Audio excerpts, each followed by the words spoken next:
안녕하십니까 V13 최강 기아 타이거즈 유튜버 놀고 싶답니다. 반갑습니다 여러분, 정말 반갑습니다.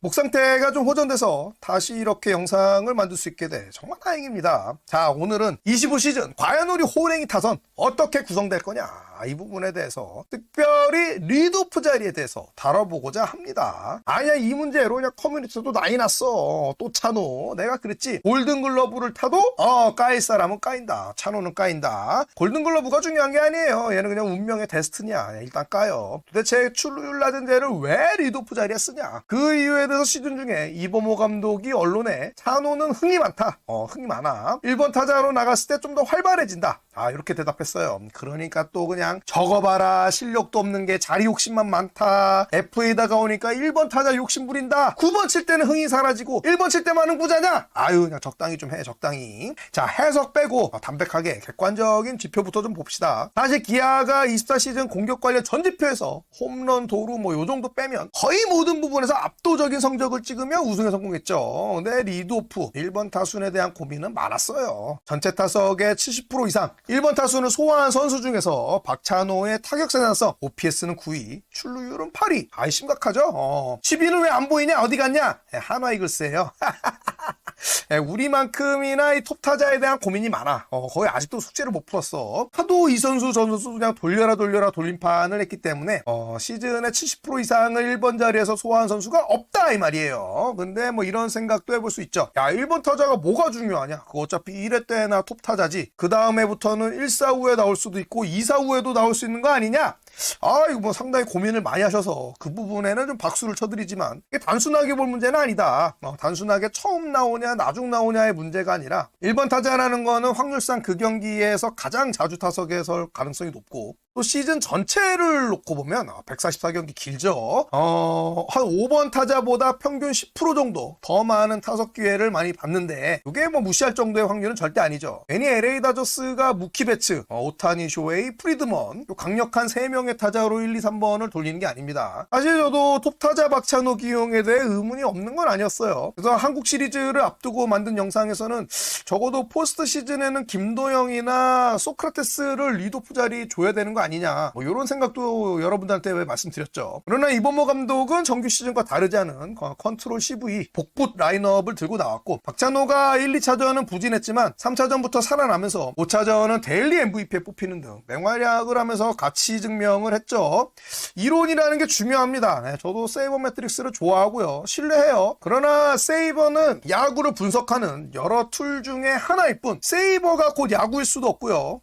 세이버 매트릭스를 통해 야구의 모든 걸 볼 수 있다, 이것도 상당히 오만한 생각이죠. 이게 로봇을 데리고 야구를 한다라면 이론이나 데이터가 야구의 전부라 할 수도 있겠지만, 현실은 사람이 합니다. 사람은 예측 불가능성을 갖고 있고 감정이라는 게 있고 아주 모순적인 존재예요. 팬은 구단 내부에서 어떤 소통이 선수와 코칭 간에 오가는지 알 수 없죠. 그래서 현장이 나와 다른 결정을, 내 생각과 다른 결정을 내릴 때는 저 야알못 새끼들 공부 족도 안 한다, 이런 식으로 반응하면 이게 답도 없어요. 오히려 이런 팬이 알지 못하는 무언가가 현장에 있기 때문에 이런 결정을 내렸겠구나, 이렇게 생각하면서 그 무언가에 대해 고민하고 탐구하려는 생각이 필요한 거지 않나, 이렇게 생각합니다. 그럼에도 결과가 좋지 않다, 그럼 팬 입장으로 충분히 깔 수 있죠. 비판할 수 있고, 이거 봐라, 결국 니네들 고집 부리다가 이렇게 된 거 아니냐, 이렇게 얘기할 수 있지만, 기아는 24시즌에 우승을 했습니다. 현장을 존중하고 선수와 프런트를 신뢰하고 칭찬해주는 게 우선 필요하죠. 그럼 도대체 왜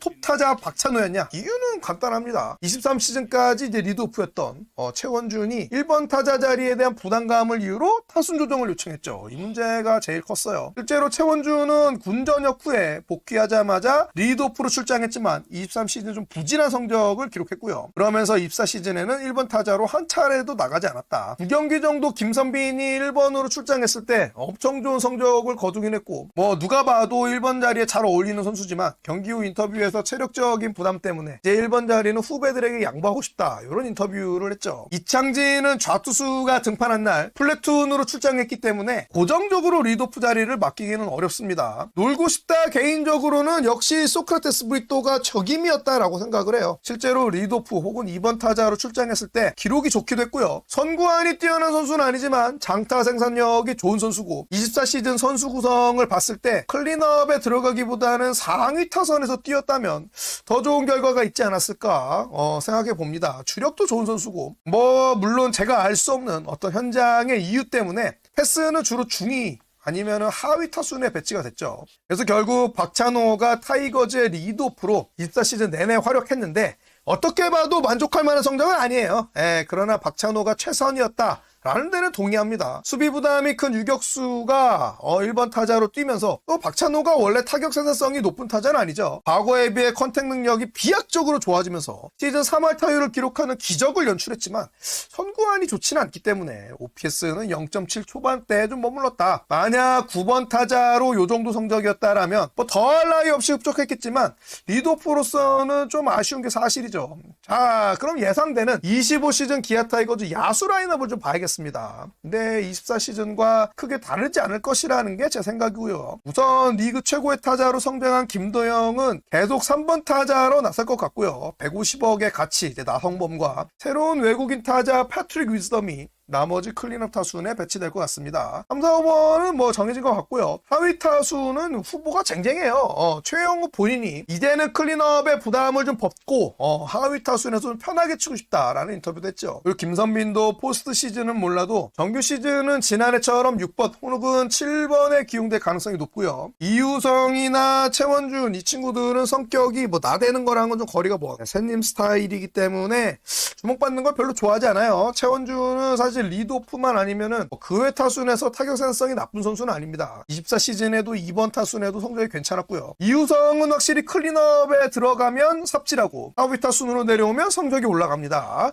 이런 거는 선수 고유의 기질이라서 당장 바꾸기는 어렵다라고 봅니다. 포수와 유격수는 수비 부담이 크기 때문에 대부분 하위 타순에 넣고 기용하는 게 일반적인데 이렇게 보면 좀 한준수의 타격 재능이 좀 아쉽죠. 포수로 출장하지 않는 날은 가끔 지명 타자로 최영우 대신 선발 출장의 중심 타선에서 활약하는 준수의 모습을 보고 싶긴 해요. 김태구는 타격 생산성의 한계가 명확한 선수라서 작년만큼만 해줘도 충분히 만족할 만하다. 25시즌의 현실적 대안 리드오프는 뭐니뭐니 해도 원준이가 1번 타자로 복귀하는 게 최선이다. 이렇게 생각합니다. 이게 현재 선수 구성 안에서는 최고의 시나리오고요. 그럼 찬호가 자연스럽게 9번 자리로 돌아가면서 체력 안배를 통해 수비와 공격, 공수 모두 퀄리티 높은 퍼포먼스를 보일 수 있고요. 이렇게 될 가능성이 높다라고 보는 게 톱타자 역할을 안 했던 선수도 아니고 구립대전에는 굉장히 좀 유의미한 성적을 냈던 선수거든요. 그리고 FA 시즌이기 때문에 최원준 본인에게 동기부여도 좀 남다르게 될 것 같다라고 생각합니다. 만약 이게 안 된다, 원준이가 계속 부담을 느낀다, 그러면 미친 척하고 최영우를 리드오프로 기용해보는 건 어떠냐.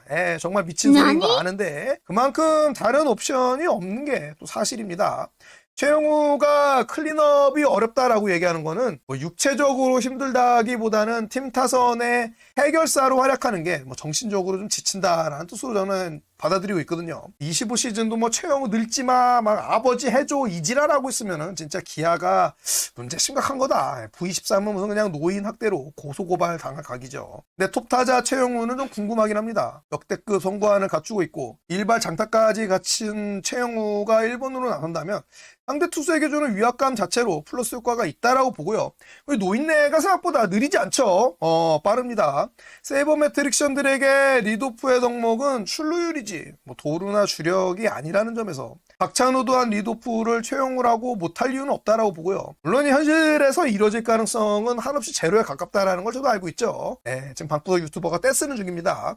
그만큼 지금 선수 구성 안에서 리드오프 자리에 변화를 준다라는 게 굉장히 제한적이다라는 뜻도 됩니다. 사실 확률의 차이를 무시할 만큼 압도적인 기량의 차이를 보이면 무시해도 되는 게 이런 확률의 영역이기도 하고요.